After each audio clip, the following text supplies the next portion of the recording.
they are facing a conundrum that they created. Ngayon sa Kamara, ha? Hindi ho ba nagkaroon ng fellowship?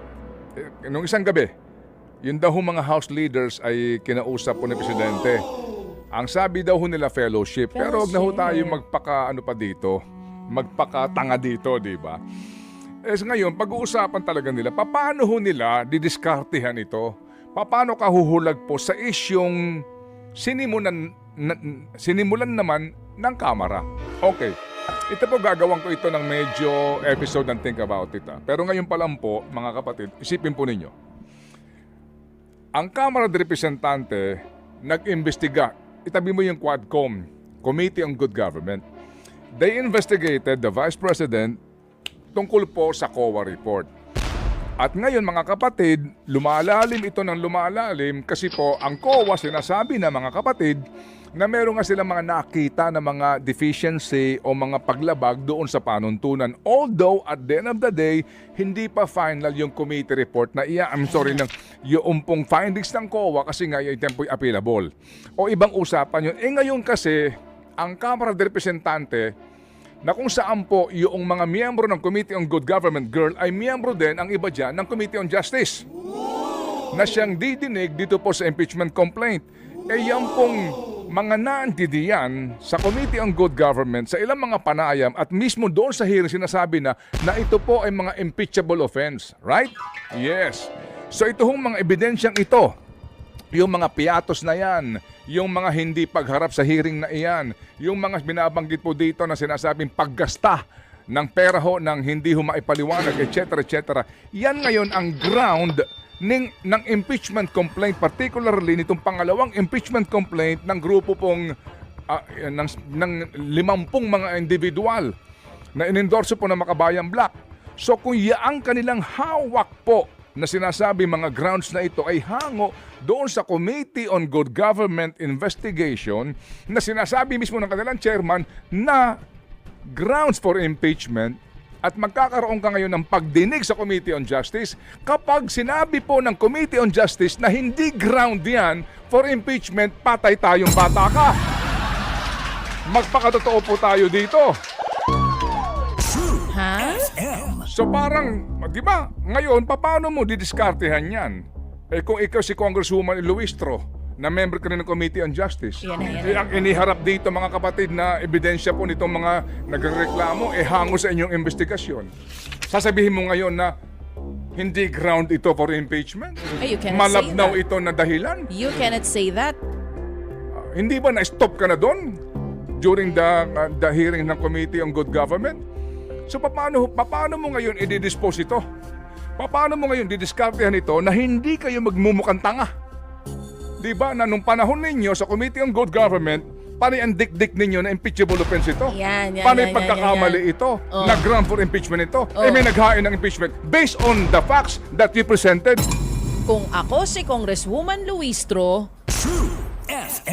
magpapaplansya pa ako ng buhok para pretty ako kung matuloy yung impeachment hearing.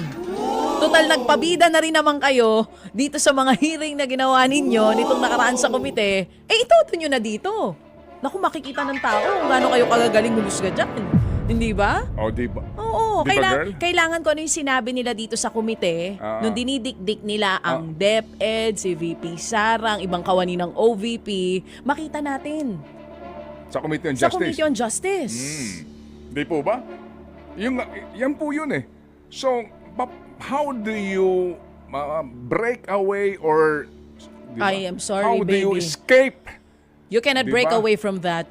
Diba? The conundrum, the problem, the situation that you created. So Committee on Justice hearing at ang iniharap ng dalawang grupong ito ay ang pinagbasihan ay ang inyong ginawang hearing na sinasabi ninyo na, di ba? Ang dami mong dapat ipaliwanag dito. Ganito na ito, mga pagkakamali nito. And then all of a sudden, you will decide unfavorably on the merits or the cases presented to you during the Committee on Good Government hearing. Ang sabi nga dito ng isang taong matalino, my baby girl, ha? Oo, ang sabi nga dito, ha? Okay. Oo. Kapag sumunod kay Pangulong Junior na walang impeachment, maiiwan sa ere. Oo. Ang komite at mga kongresista na nagpagamit daw at tumira because para to defeat the impeachment, kailangan ang findings na no substance. Paano yan? Galing sa inyo yung substance. True FM. At yan ay nanggagaling mismo sa isang matalinong tao na naandyan po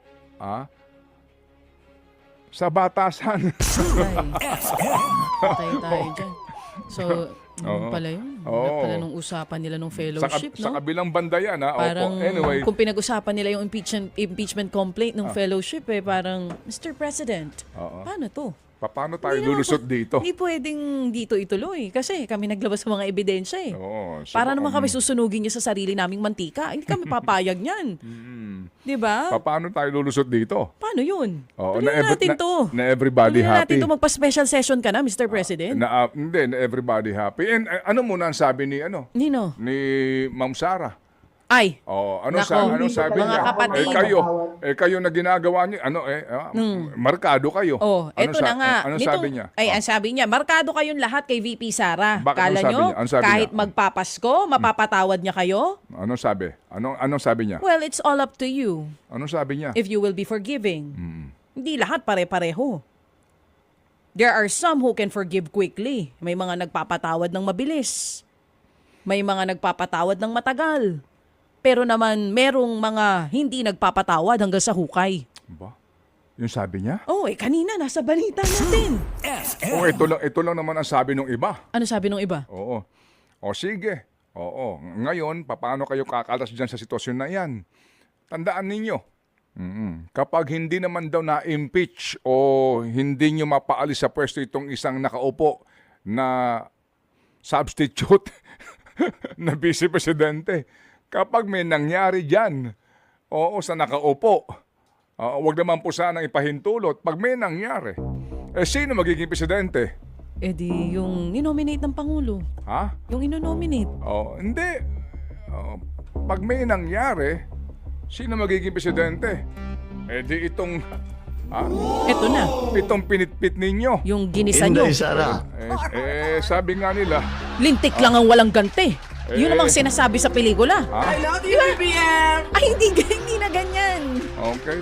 Lintik lang ang walang ganti. So- Ano naman masasabi mo Diba? doon sa mga senador na nagsasabi Oo. na ito daw impeachment complaint, wag nang gawin dahil divisive yan. Hindi ba sila divided? Matagal naman na kayong divided Hindi na bale.